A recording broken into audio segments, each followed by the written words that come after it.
Oke deh, langsung aja teman-teman. Besok ada Investart besok Sabtu deh, Sabtu Investart tanggal 19 Juli. Aku start dari IHSG dulu seperti biasa. IHSG-nya sih keren banget, dia naik breakout dari level resisten 7229 atau 7230 yang merupakan high dari bulan Mei dan bulan Juni tahun 2025 kemarin ya. 2025 ini.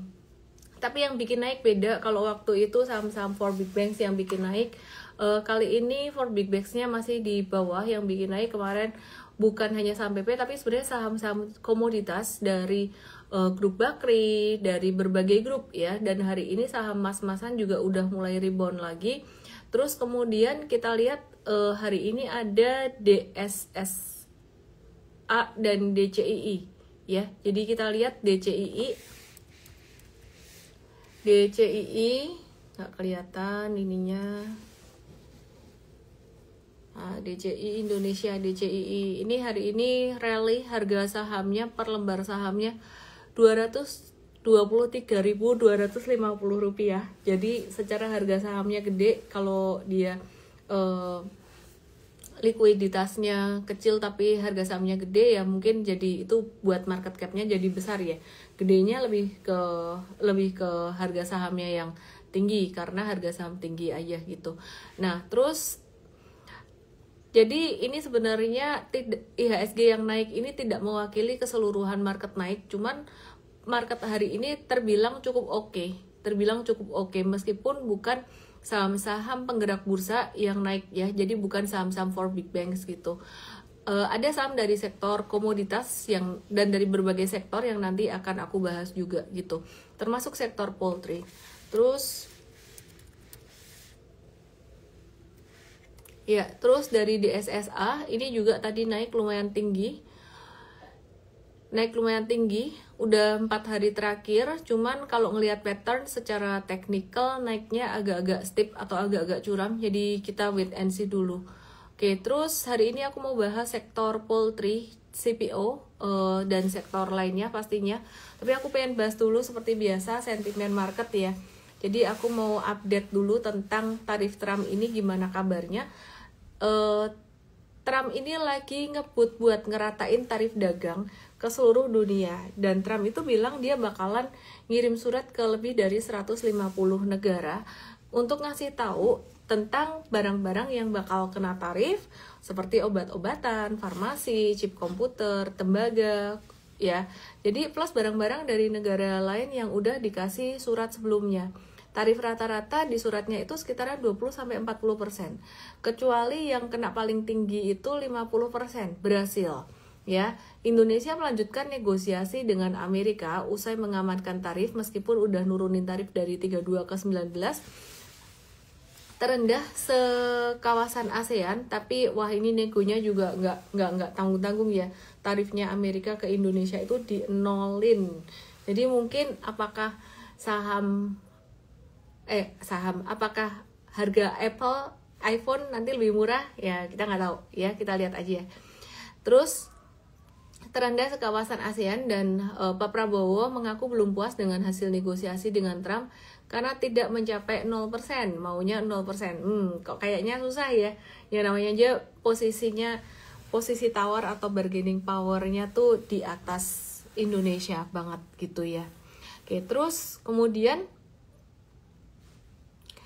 penasihat Pak Prabowo sekaligus anggota Dewan Ekonomi Nasional Ibu Mari RK Pangestu itu mengatakan pada Bloomberg bahwa Indonesia masih bakalan terus nego dengan Amerika. Semoga hasilnya lebih bagus. Kalau aku ngelihat sekarang sebenarnya posisinya masih win-lose. Win-lose itu Amerika yang win, Indonesia yang agak lose, tapi mau nggak mau.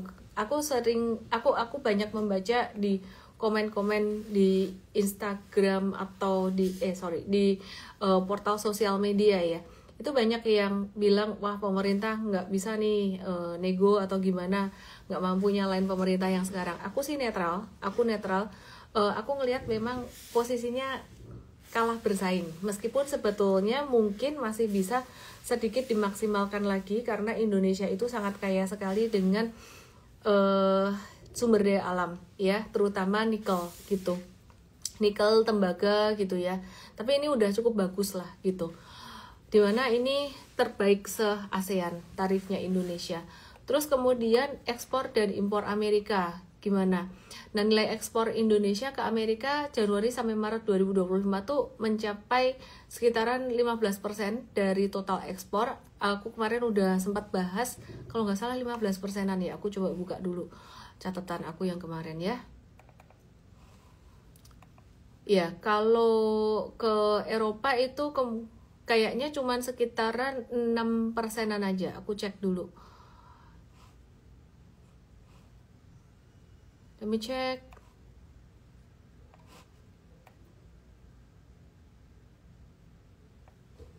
%11.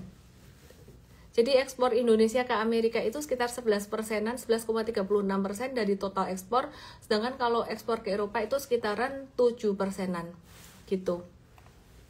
Oke, terus kalau kita lihat kemarin aku juga udah bahas ya. Jadi banyak banget yang bisnis-bisnis yang bakalan keimbas, seperti contohnya mesin dan perlengkapan elektrik dan sebagainya, alas kaki dan banyak lagi. Nah, terus sekarang impornya gimana? Impornya pesawat dan suku cadang dipaksa impor Boeing. Kalian juga udah tahu, kedelai dan gandum, peralatan medis, farmasi, elektronik, komputer, alat berat, mesin industri, produk kosmetik dan kecantikan, produk kimia industri gitu.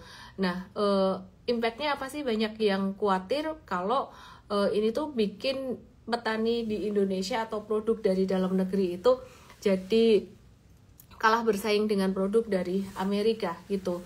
Cuman kalau menurut saya sih masih diimbangin dari Eropa sebenarnya ya. Jadi untuk dari Eropa sendiri tarifnya di Indonesia tuh dienolin gitu. Nah, jadi kalau kekhawatiran tentang petani dalam negeri ini efeknya gimana ya, kita bantu sebisa mungkin dengan pakai produk fresh dari Indonesia gitu ya. Terus sebenarnya kalau kita bicara tentang perang tarif ya, kesepakatan Amerika dengan Indonesia tuh sebenarnya ada sektor yang bisa diuntungkan. Nah, apa itu? Ini yang saya belum bahas kemarin. Kemarin saya ada bahas banyak hal tentang impact ke berbagai bisnisnya. Hari ini saya akan bahas tentang impactnya ke sektor poultry. Jadi Amerika Indonesia itu sepakat menurunkan tarif impor produk Indonesia ke Amerika dari 32 jadi 19%, sementara barang Amerika ke Indonesia kena 0% tarif. Selain itu Indonesia juga sepakat membeli produk pertanian Amerika senilai 4,5 miliar US dollar dan potensi impor jagung murah. Nah, ini sektor apa yang diuntungkan? Yang diuntungkan adalah sektor poultry. Kenapa?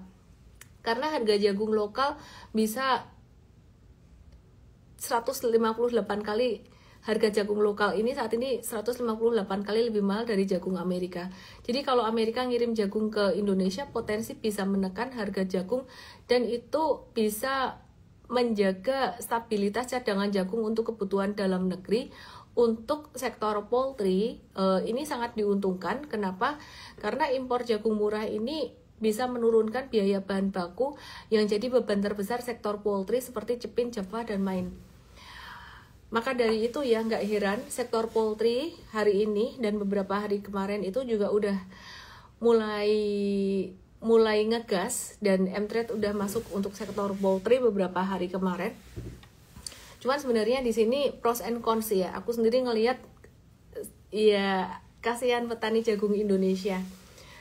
Tapi untuk sektor poultry diuntungkan ya. Jadi Cepin, Java, Maine itu diuntungkan. Proporsi biaya pakan terhadap total pendapatan kalau Cepin itu 69%, kalau Java itu 64%, sedangkan kalau Maine itu 62%. Ya, jadi impactnya lumayan besar banget gitu. Ini bisa meningkatkan margin laba emiten poultry. Nah, kita lihat yuk buat emiten poultry kabarnya gimana saat ini, teman-teman yang ada di TokTok. Ini IGOI-nya kayak yang di YT kayaknya doesn't work, langsung aja ke IGOI aku @official. Oke, mari kita lihat ya saham-saham poultry kabarnya gimana. Nah, jadi ini salah satu impact positifnya dari dari kesepakatan tarif di mana Amerika ditarif 0 sama Indonesia. Ini sektor poultry yang bakalan diuntungin salah satunya. Dan ini saham Java itu sudah breakout dari tanggal berapa ya, 8 Juli 2025 M-Trade udah nyolong start di situ untuk jangka menengah dan pendek. Jangka pendeknya udah profit taking dan sekarang lagi ngehold buat yang jangka menengah. Nah, hari ini per hari ini Java dia breakout dari pattern inverse head and shoulders. Dan kita ngelihat posisi dia sekarang lagi di stage 2-nya dia ya. Jadi di posisi tren naik. Nah, teman-teman bisa perhatikan ini ya. Oke, taruh di sini. Nah, perhatiin ini panah yang saya pindahin ke kanan, yang di tok boleh lihat ke igoi aku @ellenme_official. Aku pindahin panah ke kanan, ini adalah projection sebenarnya. Projection dari perkiraan kira-kira saham ini bisa naik sampai ke harga berapa. Nggak bisa benar-benar plek 100% tepat, cuman ini bisa menjadi perkiraan the next resistance sekitar 1770 sampai 1850-an. Jadi kalau buat trading jangka pendek sih Java ini kelihatannya masih ada peluang, masih menarik. Dia baru di awal dari tren naiknya. Nah, M-Trade udah ada duluan nih di harga 1575.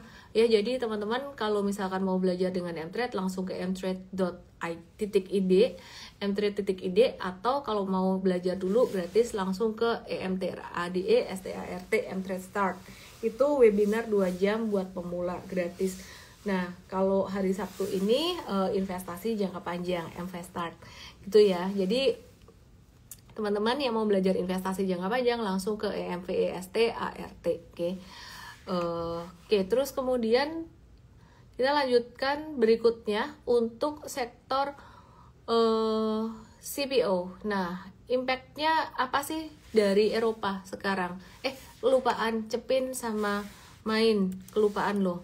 Thank you sudah diingatkan. Ya, jadi ini tadi yang ke impact positif dari kebijakan ya.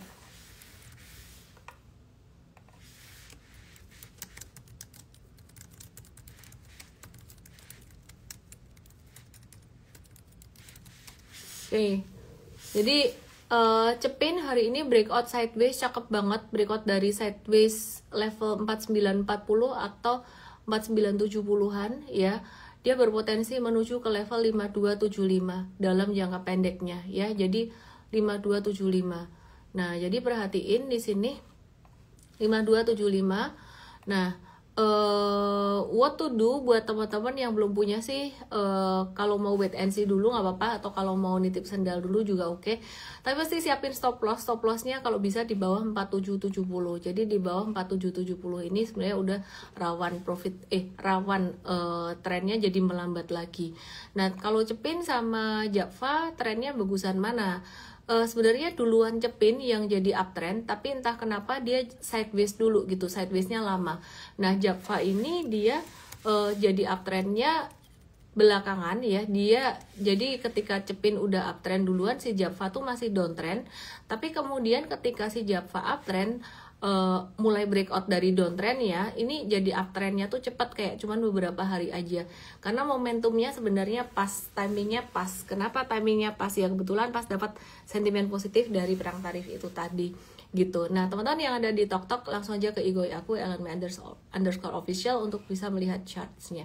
Oke, terus kemudian ini selain Java kita coba lihat lagi Main ya, Malindo Feedmill. Selain Cepin dan Java, kita mau lihat Malindo Feedmill. Nah, ini 3 emiten sektor poultry yang bakalan diuntungin di Indonesia. Cuma kita nggak tahu ya dia rally-nya sejauh apa. Ini sih kita bener-bener teknikal banget. Jadi kalau main berita doang, kita kadang-kadang tertipu oleh berita ya. Jadi berita lagi hype malah bisa waktunya exit, tapi berita lagi nggak hype bisa waktunya masuk. Nah, kemarin waktu kita masuk di Java ini juga belum hype, ini belum keluar pengumuman 19% versus 0% nya tuh belum keluar.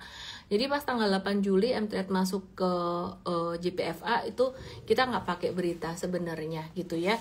Nah, kita coba melihat saham Main atau Malindo Feedmill Tbk. Nah, perhatikan di sini. Ini patternnya, ini juga mirip kayak Java. Dia tuh belakangan breakout, tapi dia lebih cepat jadi uptrendnya. Jadi Cepin malah yang paling lama geraknya kemarin, meskipun dia sudah keluar dari downtrend duluan, tapi abis downtrend tuh si Cepin sideways-nya kelamaan. Nah kalau main sama Java itu sideways-nya cepat gitu, jadi nggak butuh waktu lama buat dia akhirnya bisa breakout dari level 655 ini ya. Jadi berpotensi untuk menuju ke level 720. Disclaimer teman-teman semuanya, dan hari ini volume transaksinya juga cakep banget, cantik banget gitu. Nah aku mau move ke sektor CPO nih yang ada di TokTok, karena di YT kayaknya live stream aku nggak jalan, nggak tahu kenapa. Yang di TokTok ke Igoy aku untuk bisa lihat chatnya. Aku pengen ngebahas sektor CPO sekarang yang lama aku nggak bahas. Kemarin aku bahas dikit untuk di SNG dan TAPG. Jadi kemarin aku ada bahas AALI itu lumayan lambat, tapi hari ini breakout juga gitu, breakout juga. Nah jadi kesepakatan CEPA CEPA Indonesia Uni Eropa ya. Ini baru aja ada deal dagang besar-besaran. Jadi Indonesia kayaknya nggak terlalu sedih-sedih amat deh, meskipun agak-agak dibully sama Amerika. 19 versus 0 nyebelin banget sih Trump itu, benar-benar sebel aku lihatnya. Dan kita nggak bisa nyalahin pemerintah kita. Kenapa? Ya ini udah yang terbaik menurutku, udah yang terbaik banget gitu ya, gitu. Indonesia dengan Eropa ini sangat menguntungkan Indonesia sekali, jadi win-win banget ya, karena Eropa ini mau ngehajar Amerika gitu. Perjanjian perdagangan bebas yang dulunya sempat nego lama banget sampai 10 tahun, dan karena momentum perang tarif dengan Amerika, ini akhirnya deal dengan sangat bagus sekali. Dan intinya sih salah satu sektor yang paling diuntungin adalah CPO. Padahal dulu Eropa itu ngejegal sawitnya kita karena isu lingkungan terus. Sekarang malah mengakui kalau mereka juga butuh banget buat bahan baku sabun, makanan, sampai kosmetik gitu.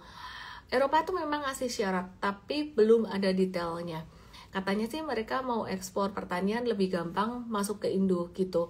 Tapi potensinya masih aman aja karena kemungkinan komoditas yang nggak bersaing langsung dengan produk kita seperti apel dan anggur tuh nggak terlalu bersaing dengan produk dalam negeri kita.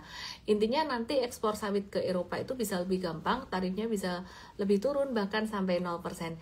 Artinya ini bikin peluang cuan buat perusahaan sawit makin terbuka lebar. Target perdagangannya juga gede, 60 miliar US dollar alias 974 triliun rupiah gitu. Nah itu naik 2 kali lipat dari sebelumnya yang cuman 30 miliar US dollar doang. Emang sih sebenarnya sekarang belum ada emiten CPO Indonesia yang langsung ekspor ke Eropa ya. Tapi market kan bergeraknya secara forward looking dan melihat ekspektasi. Dan selain itu dengan adanya ekspor kita dipermudah ke Eropa, permintaan untuk CPO ini menjadi lebih banyak ya. Jadi lebih banyak karena tarifnya dibikin 0, mungkin harganya ke sana juga jadi lebih murah. Kalau harganya lebih murah, maka ya pastinya permintaan lebih banyak, dan itu bisa mendorong harga CPO. Jadi kalau kita perhatikan harga CPO itu udah naik nih teman-teman yang ada di TokTok, yang ada di YT, boleh lihat di sini ya. Aku mau kasih lihat charts untuk harga CPO.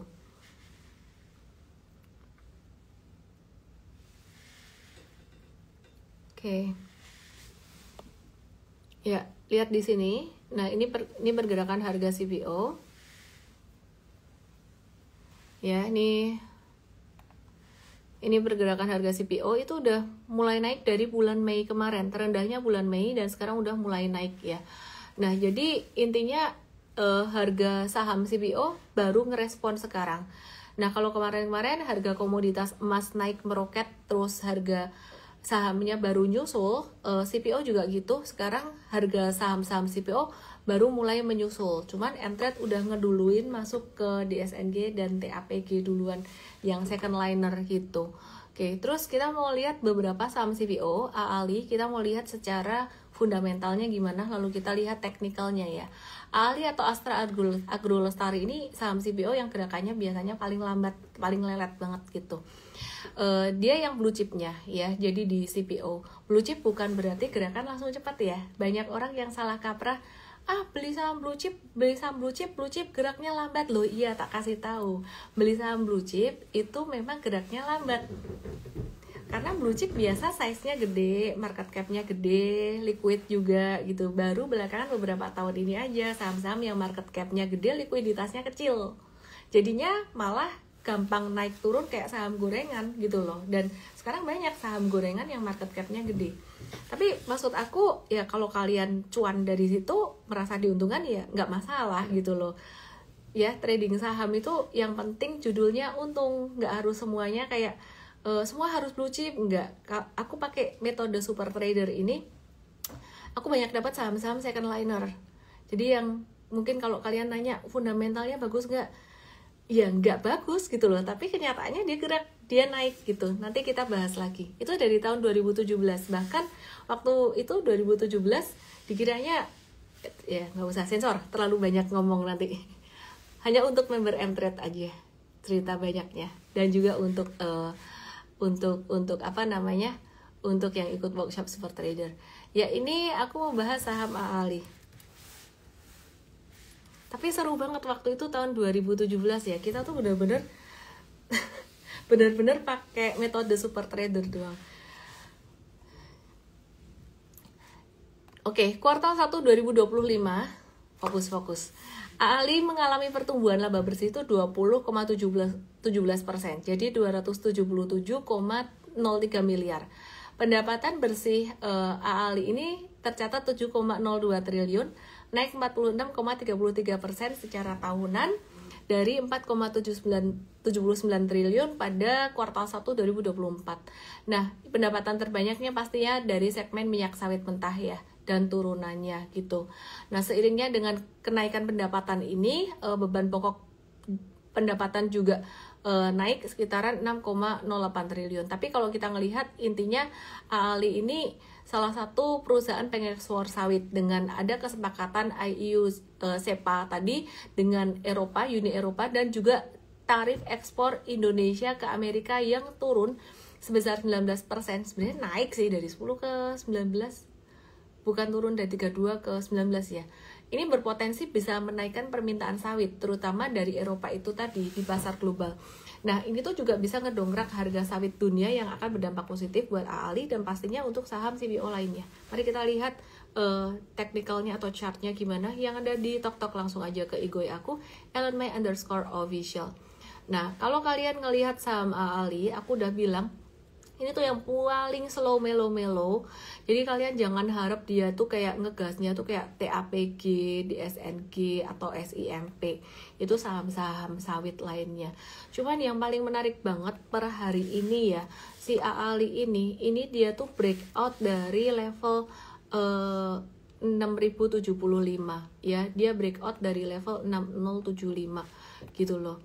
Nah, jadi breakout dari 6075 ini dia berpotensi untuk bisa menguji atau naik sampai ke level 7000. Disclaimer teman-teman semuanya, kalau kita lihat apa yang prediksi di market itu kita bisa berubah ya, tergantung dengan kondisi market gitu. Jadi prediksi di market bisa berubah tergantung dengan kondisi market bagaimana. Kalau ada breakdown, nanti kita view-nya akan ubah lagi. Dan semua analis seperti itu. Oke, nah perhatiin kayak gini. Ini breakout-nya tuh cuakep banget hari ini dengan volume transaksi yang sangat besar yang ada di TokTok. Langsung aja ke IG aku @ellenmay_official. Jadi kalau misalkan belum punya, seandainya dikasih diskon sampai ke level 6 ribuan, itu masih oke, masih bagus. Nah, stop loss kalau misalkan dia turun dari 5825, jangan pas di 5825-nya. Jadi kalau kalian nggak mau telat sih, ikut Mtrade aja. Cuman aku mau manage your expectation, Mtrade bukan intraday trading. Jadi kayak hari ini misalkan kita dapatnya di harga 6275. Aku mau kasih lihat contoh yang paling gampang ya. Ini karena belum kita sell ya, ENRG. ENRG itu waktu, kalau kalian perhatiin, waktu kita call buy itu di intraday. Nih perhatikan candle yang ini, teman-teman yang ditotok langsung aja ke IG aku @ellenmay_official. Itu pas dapatnya di pucuan di atas ini di level berapa sih? Ketinggian sekitaran 236 pada tanggal 4 Juni 2025. Telat nggak? Buat yang intraday trading dan nggak mau nonton M-Trade Academy kita, nggak ngerti sistem kita gimana, mungkin bete kayak telat, tapi sebenarnya view-nya kita bukan intraday. Nah perhatikan, ini loh yang kita mau. Setelah jadi kayak gini kan kalian baru tahu ya. Nah kenapa kita ngasih taunya pakai historical ya, biar ngerti kan gambarnya udah jadi. Kalau kita ngasih taunya untuk yang future kayak Ali tadi ya dianggapnya telat karena belum jadi yang chartnya yang sesuai dengan prediksi atau analisis kita. Nah jadi sampai per hari ini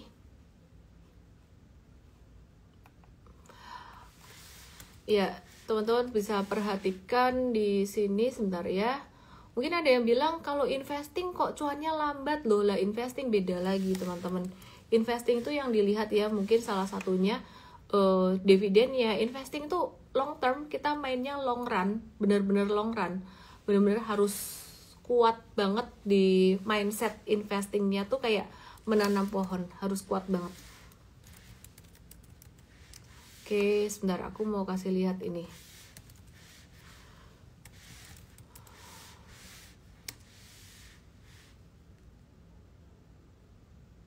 Loading, internetnya muter-muter lama nih. Sabar ya. Kalian sabar ya.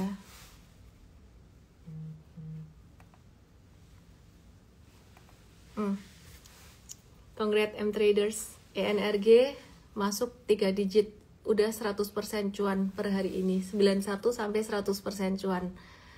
Itu kalau Toba PGEO waktu itu kita nggak profit taking bisa 100% juga, tapi kita mau amanin cuan dulu waktu itu. Kita sengaja sisain satu si ENRG ini. Oke ya. Nah, terus balik lagi ke AALI. Aku mau balik lagi ke AALI. Pertanyaannya apakah AALI bisa jadi seperti ENRG? Wah, nggak tahu. Tapi yang jelas kita melihat satu tren yang menarik di mana saham-saham dari sektor komoditas belakangan ini memang cakep banget. Patternnya tuh menarik, cakep banget gitu ya. Nah, jadi ini salah satunya. Kemudian dari sektor CPO yang lain ya, jadi M-Trade ya, diem-diem cuan aja di sini gitu. Ini di SNG kita udah hold 21-22% untuk jangka menengahnya. Jangka pendeknya kita lagi nge-watch untuk adanya retracement supaya kita bisa masuk lagi. Dan teman-teman perhatikan di sini, ini kita lagi nunggu retracementnya kemungkinan sampai level 920-an gitu ya. Nah jadi sementara sekarang ini di SNG dia udah kena resistance dekat area 1000. Nah terus bisa sampai ke 1100 nggak bisa, tapi nanti bentuknya anak tangga dulu, zigzag gitu, jadi nggak langsung. Oke, terus kemudian TAPG kemarin juga kita ada trades. Aku akan coba buka saham CPO lainnya ya. Jadi TAPG ini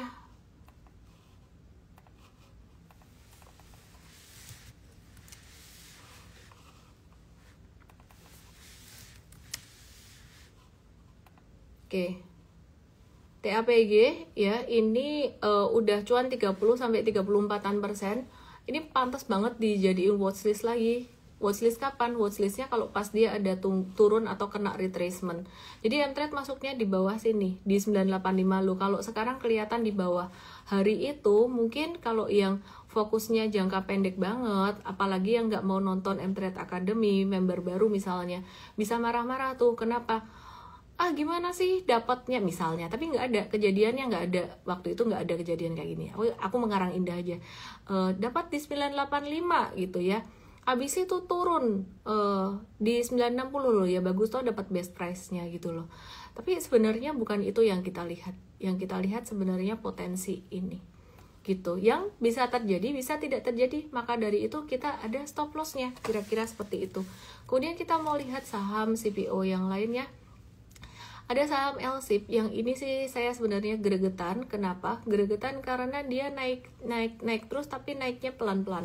Nah, saham yang kayak gini nih yang butuh kesabaran. LSIP ini dia bukan tipe saham yang naik gaspol kencang terus kemudian ngegas lagi. Ini naiknya pelan-pelan. Nah, jadi kalau mau masuk LSIP sekarang sebenarnya sudah agak posisi nanggung ya. Jadi aku taruh di sini ada satu garis ini jadi resistance, namanya channeling line.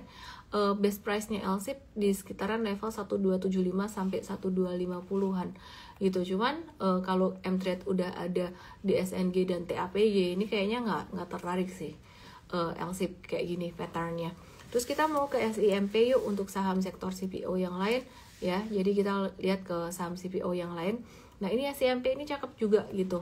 Dia gerakannya termasuk gerakan yang cepat juga. Nah, jadi kalau misalkan mau swing trading buat SIMP, tunggu sekitaran level 510. Nah, terus aku mau bahas saham-saham yang lain nih yang juga menarik ya. Nah, contoh Toba.